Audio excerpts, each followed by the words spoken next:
সুনামগঞ্জ কেন্দ্রীয় মসজিদ এই মসজিদকে মডেল মসজিদ হিসেবে রূপান্তরিত করলেও এর রয়েছে বৃহত্তর ইতিহাস।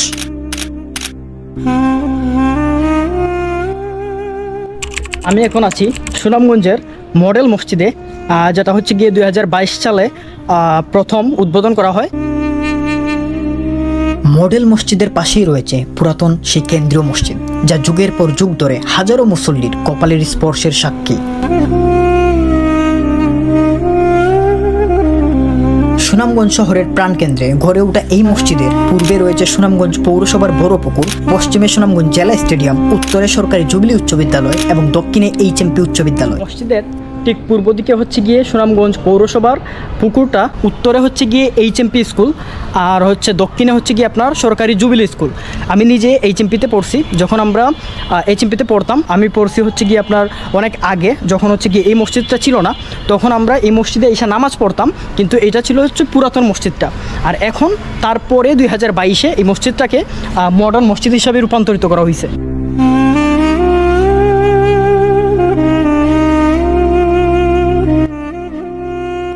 মসজিদের আর্কিটেকচারের অবশ্যই প্রশংসা করতে হয়, কারণ সুনামগঞ্জের মধ্যে যেহেতু এটা হচ্ছে গিয়ে কেন্দ্রীয় মসজিদ, সো এটার আর্কিটেকচারটা আসলে অনেক ইউনিক হয়েছে, যেটা আমরা সুনামগঞ্জের মধ্যে আর অন্য কোনো মসজিদে দেখতে পাই না। এবং দেখলেই মানে একটা চৌকের মধ্যে লেগে যাবে, অ্যাট্রাকটিভ একটা ব্যাপার মসজিদটার মধ্যে সবসময় দেখা যায়। যারা নামাজ পড়তে আসে এইখানের মধ্যে প্রথমে আইসা কিন্তু সবাই অ্যাপ্রিসিয়েট করে মসজিদটার জন্য, এবং অনেক সুন্দর ব্যবস্থা করা হয়েছে মানুষের অজুর জন্য। সুন্দর করে দুই সাইডেই পুরুষের অজুখানার ব্যবস্থা করা হয়েছে, সো অনেক পরিষ্কার পরিচ্ছন্ন। আমি মাত্র ভিতরে গেছিলাম, তো সব দিক দিয়ে আসলে একটা অ্যাট্রাকটিভ যে লুক আছে সেটা কিন্তু মসজিদের দিকে তাকাইলেই বোঝা যায়। তারপরে দেখতে পারবেন যে সিসিটিভি দ্বারা পুরো এরিয়াটা কিন্তু কভার করা হচ্ছে। সো এখানে দেখতে পারবেন যে সিসিটিভি আছে, প্লাস হচ্ছে গিয়ে সব জায়গায় আসলে মেনটেন করা হয়েছে। ভিতরের মধ্যে আপনার হচ্ছে গিয়ে শীতাতপ নিয়ন্ত্রিত, যার কারণে হচ্ছে গিয়ে বর্তমান সময়ে এটা খুবই ইম্পর্টেন্ট, যার কারণে মুসল্লিরা খুব আরামদায়কভাবে নামাজটা আদায় করতে পারেন। এবং এই হচ্ছে গিয়ে পুরো ভিউটা সবার উপরে দেখবেন। আমি জানি না যে দেখতে পাচ্ছেন কিনা, মসজিদটার নাম কিন্তু লেখা আছে জেলা মডেল মসজিদ ও ইসলামিক সাংস্কৃতিক কেন্দ্র সুনামগঞ্জ। তো এইটা যেভাবে একটা মসজিদ প্লাস হচ্ছে গিয়ে ইসলামিক সাংস্কৃতিক কেন্দ্র, যেখানে হচ্ছে গিয়ে ইসলামের সংস্কৃতির চর্চা করা হয়।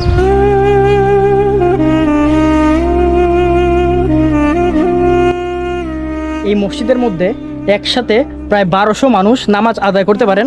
প্লাস হচ্ছে আরেক সাইডে মহিলাদের জন্য নামাজের ব্যবস্থা করা হয়েছে, যেখানে 100 জন মহিলা একসাথে নামাজ আদায় করতে পারেন। এবং আমার সাইডে দেখবেন উত্তরে, মসজিদটার উত্তরে হচ্ছে গিয়ে আপনার সুনামগঞ্জ সদরে কেন্দ্রীয় মসজিদ। সো এটা হচ্ছে গিয়ে কেন্দ্রীয় ঈদগাহ। সো পুরাতন যে মসজিদটা আছে এটা কিন্তু এখনও ভেঙে ফেলা হয় নাই, মসজিদটা এখনও আছে।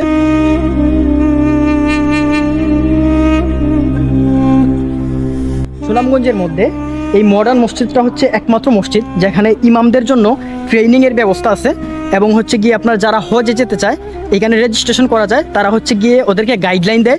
আর ভিতরে হচ্ছে গিয়ে আপনার তাবলিগ চলতেছে। সো আমি গিয়ে একটু ফুটেজ নেওয়ার চেষ্টা করব যে যারা বিভিন্ন জায়গা থেকে তাবলিগে আসেন তারা কিভাবে আসলে দিন থেকে প্রচার করছেন, তাদের কার্যক্রমগুলো একটু দেখার চেষ্টা করব। তোমার নাম কি তা ভাইয়া? জাহিদুল ইসলাম। তুমি কোন জায়গা থেকে আইছো? বিশামবাবু। সো যে ছেলেকে জিজ্ঞেস করলাম জিহাদুল ইসলাম, তারাও কিন্তু তাবলিগে আসছে, এই যে দুইজন আছে। আর ভিতরে হচ্ছে গিয়ে মুরব্বিরা তাবলিগ করতেছে আর কি। তো ওদের কাজগুলো হচ্ছে গিয়ে ওরা যারা আসে একজন ইমাম থাকেন, এবং ইমামের আন্ডারে সবাই হচ্ছে গিয়ে এখানের মধ্যে বিভিন্ন জিনিস শিখেন, যেটা হচ্ছে গিয়ে তারপরে তারা বাস্তবিক কাজে লাগান। আসসালামু আলাইকুম, একটু কথা কই আপনার লগে। কোন জায়গা থেকে আইছেন আপনারা? আমরা বাদাঘাট থেকে। বাদাঘাট থেকে তাবলিগ আইছেন না? এই প্রথমবার আইছেন না আগেও আইছিলেন? আগেও আইছি। আচ্ছা, তাবলিগও আওয়ার মেইন আপনার রিজনটা কিটা? তাবলিগ যে আইন, এটার উদ্দেশ্যটা কিটা? মানুষকে যারা নামাজ চিনে না, বুঝে না, তাদেরকে নামাজ চিনা এবং বোঝানো। যতটুকু জানলাম যে 3 দিনের, 7 দিনের এবং 40 দিনের একটা চিল্লা হয়। অনেকে হচ্ছে 3 দিন পরে চলে যান, অনেকে হচ্ছে 7 দিন থাকেন, আবার অনেকে হচ্ছে 40 দিন থাকেন এখানের মধ্যে। এখানে যে ব্যাগগুলো দেখতে পাচ্ছেন এগুলো হচ্ছে গিয়ে যারা তাবলিগে আসেন, সুনামগঞ্জের আউটসাইড থেকে যারা আসেন তাবলিগে, তারা কিন্তু হচ্ছে গিয়ে নিজের জামা কাপড় নিয়ে আসেন। মডেল মসজিদের পাশে থাকা পুরাতন এই কেন্দ্রীয় মসজিদে বর্তমানে নামাজ আদায় হয় না। এই মসজিদটিকে তাবলিগ এবং ইসলামিক সাংস্কৃতিক চর্চার কাজে ব্যবহার করা হচ্ছে। এখন আছি হচ্ছে গিয়ে পুরাতন মসজিদটার ভিতরে, যেখানে হচ্ছে আপনার তাবলিগ হচ্ছে, এবং তাবলিগের যারা আছেন তাদের জন্য কিন্তু আলাদাভাবে রান্না করা হয়, তারা নিজে নিজে কিন্তু রান্না করেন। মসজিদের সামনেই হচ্ছে গিয়ে ঈদগার প্রাঙ্গণ। ঈদগাহ কিন্তু অনেক বড়, মানে এইখানে আপনার একসাথে অনেক মুসল্লির নামাজ আদায় করতে পারবে।